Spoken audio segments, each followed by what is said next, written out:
Halo, kenalin aku Devina Imania. Sekarang aku berada di Sungai Bengawan Solo.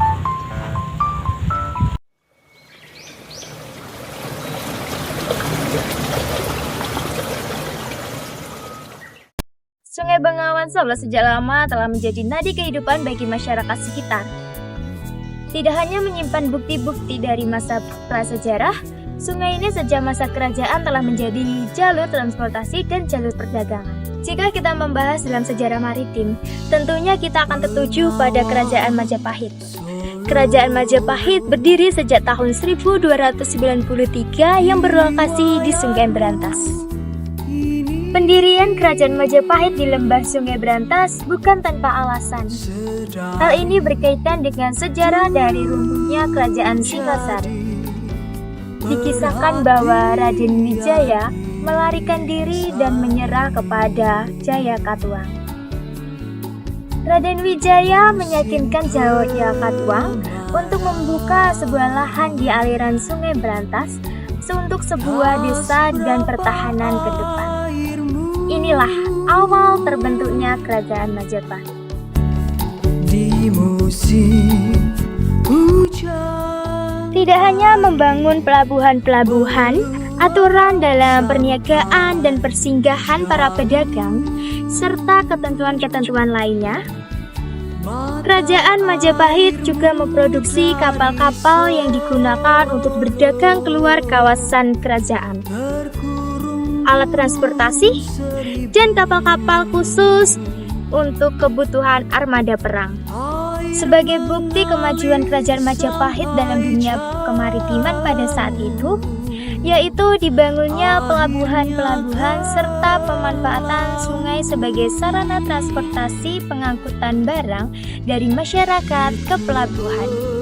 Pada abad ke-15, Kerajaan Majapahit mengalami kemunduran akibat perang saudara antara Pangeran Wirabumi dan Kusumawardhani, menyebabkan perhatian kerajaan pada sektor maritim semakin berkurang.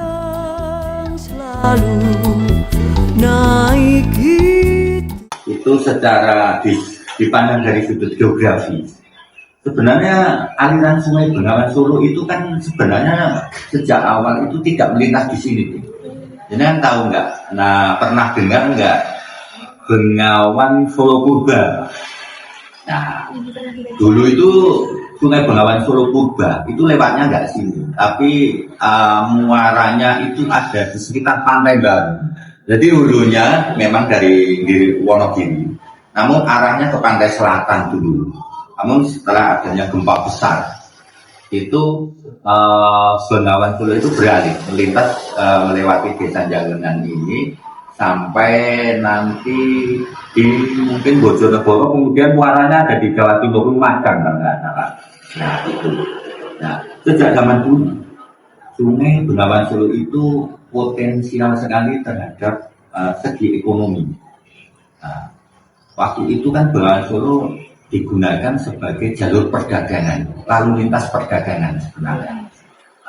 Bahkan sampai saat ini mungkin bisa mendengar itu di daerah Solo itu ada dermaganya.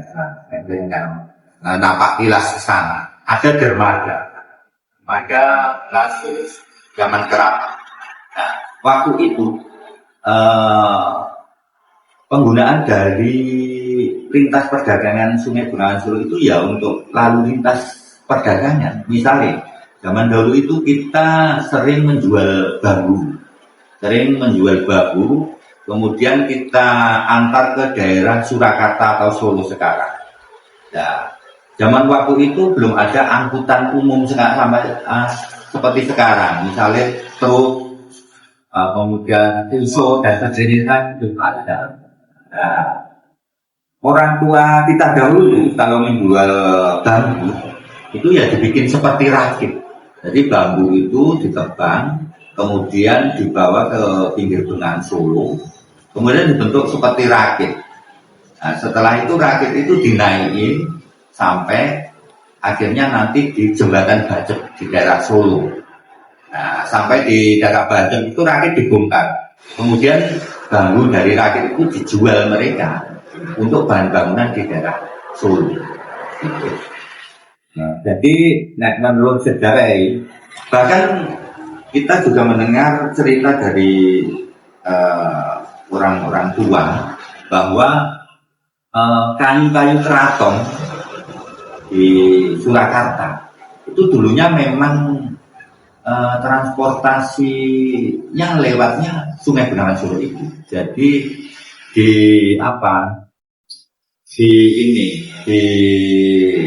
dimasukkan ke sungai, kemudian ditumpangi, dituntun sampailah nanti di daerah Keraton Solo itu. Kemudian di sana digunakan sebagai bahan baku.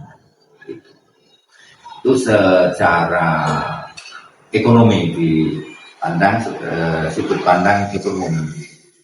Jadi intinya untuk lintas perdagangan. Seperti pada Desa Janggelan yang memanfaatkan Sungai Bengawan Solo sebagai destinasi wisata susur sungai menggunakan speedboat. Bagaimana dampak ekonomi adanya pemanfaatan ini? Mari kita bahas. Bengawan Solo. Bapak pertanyaannya, dampak ekonomi dari pemanfaatan susur sungai ini.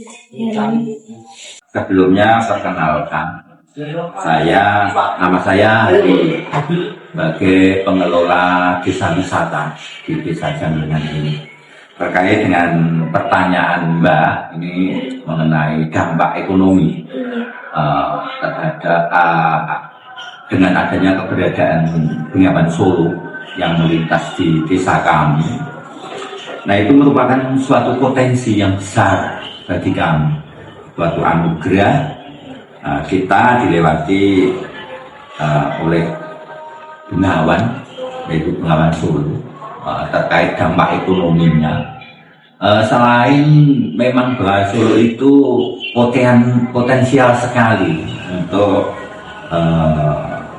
mendukung sektor pertanian, terutama sektor pertanian yang pastinya itu untuk irigasi. Dan kebetulan di daerah aliran Bengawan Solo ini ada bendungan, di sebelah barat itu ada bendungan yang kemudian dari bendungan itu dialirkan dua irigasi yang arahnya yang satu ke Klaten, kemudian yang satu lagi arahnya ke Sragen. Nah, itu berdampak besar pada petani yang notabene itu di sawah Desa Janggelan itu dibangun tahun 1980-an.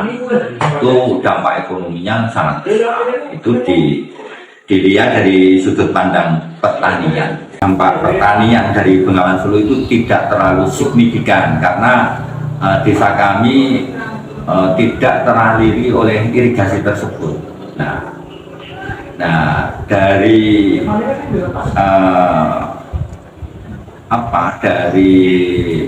segi pertanian memang tidak mendukung terhadap kami, namun kami memanfaatkannya sebagai sumber potensi dari wisata. Jadi kami memanfaatkan Bengawan Solo ini sebagai objek wisata dengan cara kita dalam pengkondisiannya, dalam pemanfaatannya itu kita pakai sebagai jalur wisata speedboat, Mbak. Jadi kami itu ada namanya paket ekspedisi Bengawan Solo. Nah, dari situlah kami memanfaatkan Bengawan ini sebagai jalur speedboat. Sungai Bengawan Solo telah memberikan banyak cerita dan penghidupan bagi masyarakat yang tinggal di sekitarnya. Sungai ini memiliki panjang sekitar 600 km dan sebagai sungai terpanjang di Pulau Jawa. Dengan jangkauan yang luas tersebut, tentu Sungai Bengawan Solo telah menjadi bagian tidak terpisahkan dari masyarakat. Umumnya, masyarakat menggunakan aliran Sungai Bengawan Solo untuk pertanian, wisata, tempat penampungan air hujan, serta pasokan air bersih untuk keperluan pribadi. Maka Desa Janggelan memanfaatkan Sungai Bengawan Solo sebagai destinasi wisata untuk menyokong perekonomian warga sekitar. Inilah yang menjadi bukti bahwa Bengawan Solo memiliki dampak yang sangat positif bagi warga sekitar. Bahkan dari masa kerajaan Majapahit hingga masa sekarang. Sungai Bengawan Solo banyak menyuguhkan sejarah, budaya, hingga keindahan alamnya. Tak heran jika sungai ini diabadikan dalam lagu legendaris berjudul Bengawan Solo, karya Gesang hingga ke mancanegara. gunung seribu